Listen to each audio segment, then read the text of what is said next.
Hi, I'm Petra Kis-Herczegh, and this is SEO in 2025.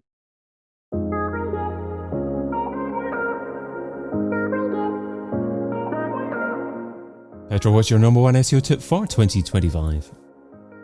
So my number one SEO tip is that you can learn basically anything through identifying your transferable skills. And I think that's what SEO should focus on.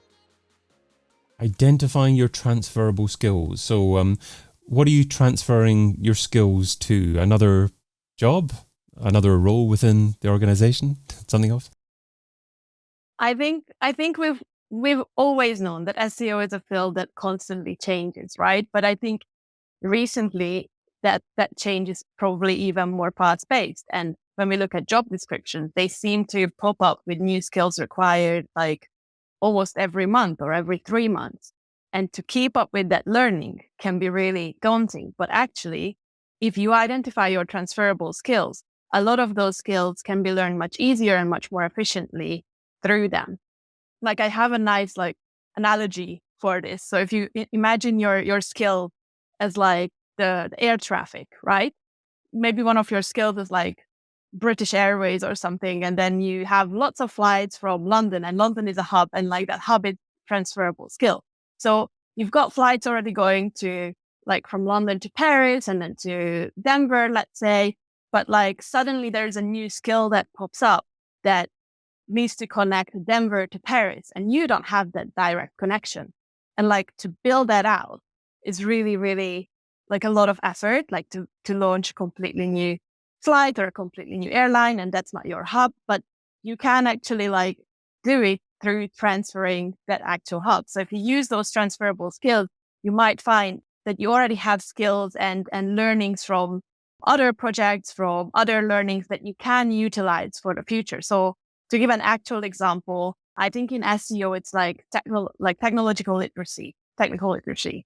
And it's the idea that a lot of times, like people, like for example, when GA4 popped up, like people were like, oh, we now have to learn GA4 and we don't like it because we're so used to universal analytics. And it just seemed like a really new thing. But we learn new tools, we read through like documentations of new algorithm updates all the time. So pretty much every SEO has that technical literacy that it requires to learn new technologies. So if you actually identify it, if you realize like, how do I usually approach learning like a new platform, learning a new tool?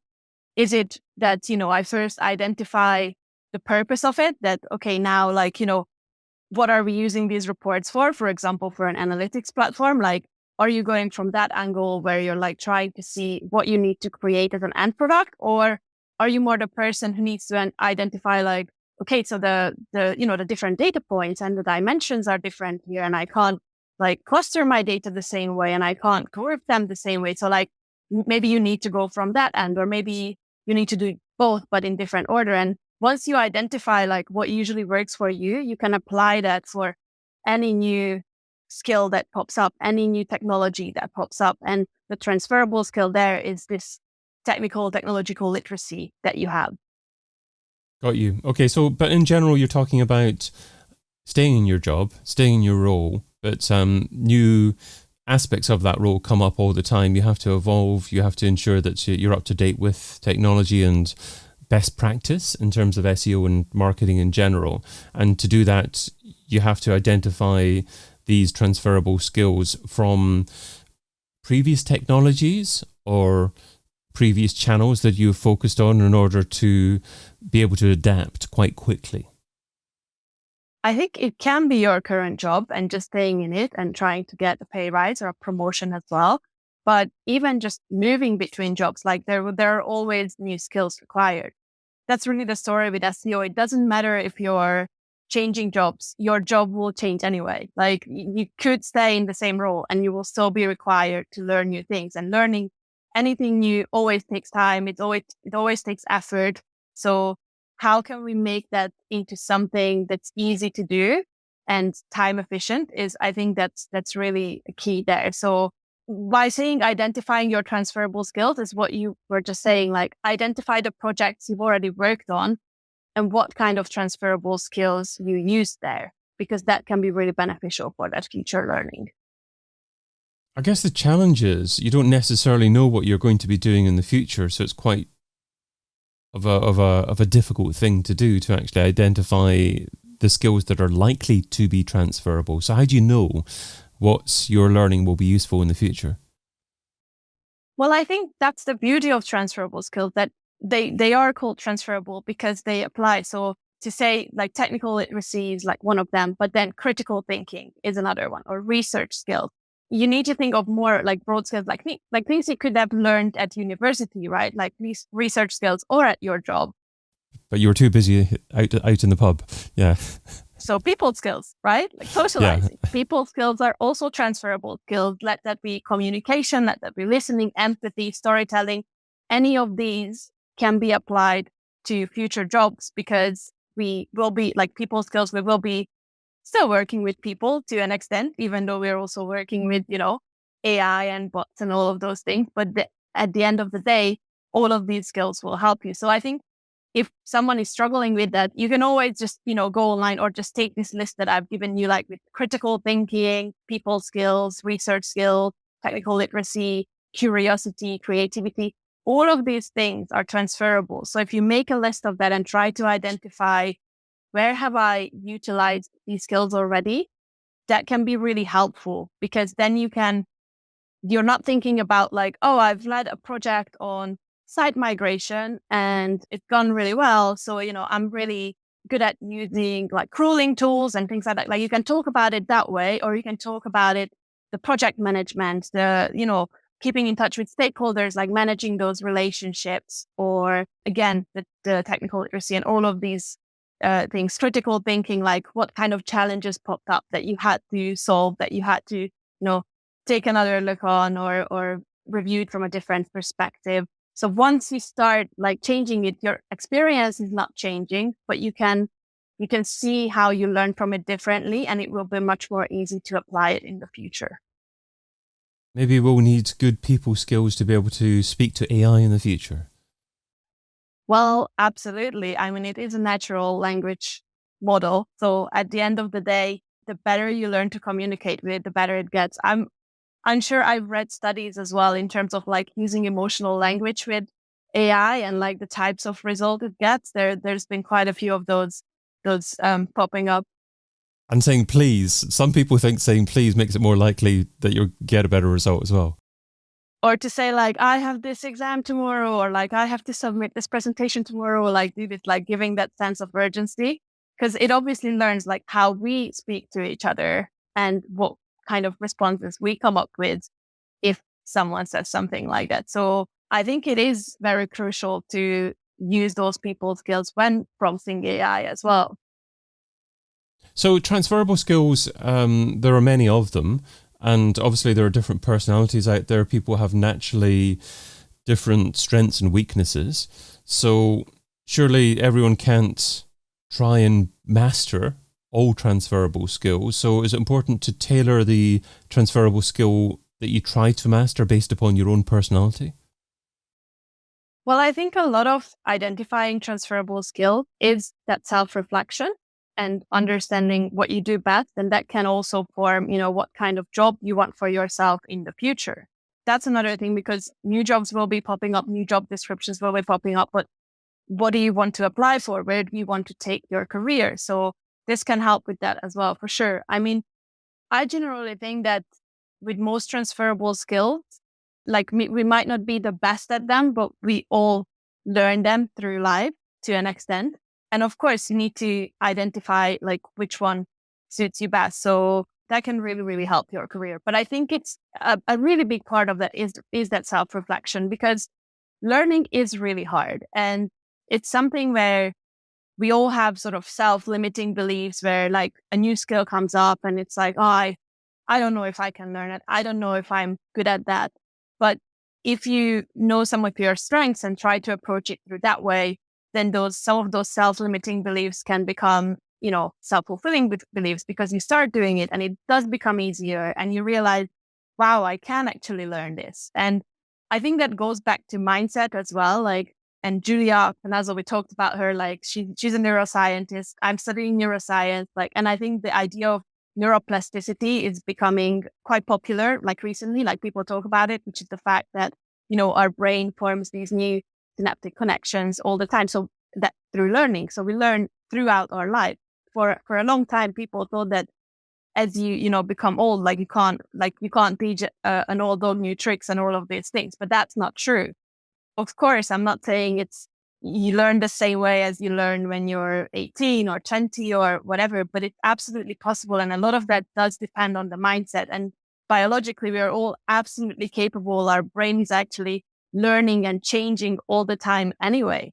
So it's really up to us how we want to optimize that process. How do you stay motivated to keep on learning?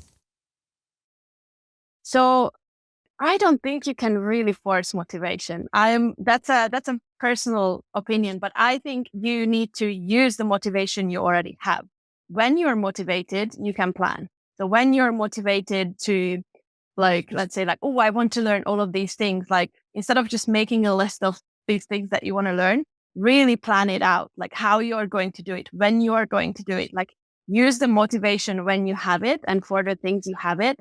And also use the motivation to self-reflect, why am I motivated to do this? What's that actual purpose that's driving me? And can I apply that to other aspects of my life? If you're trying to force yourself to be motivated, I think that the two concepts just really go against each other. And what if we're recruiting? So maybe we're a head of SEO in an organization, we're recruiting a team. They like the sound of what you're saying there. They want to recruit someone who is continuously learning. How do you interview for that? What kind of questions do you ask? And is that an appropriate thing to be looking for in a new recruit?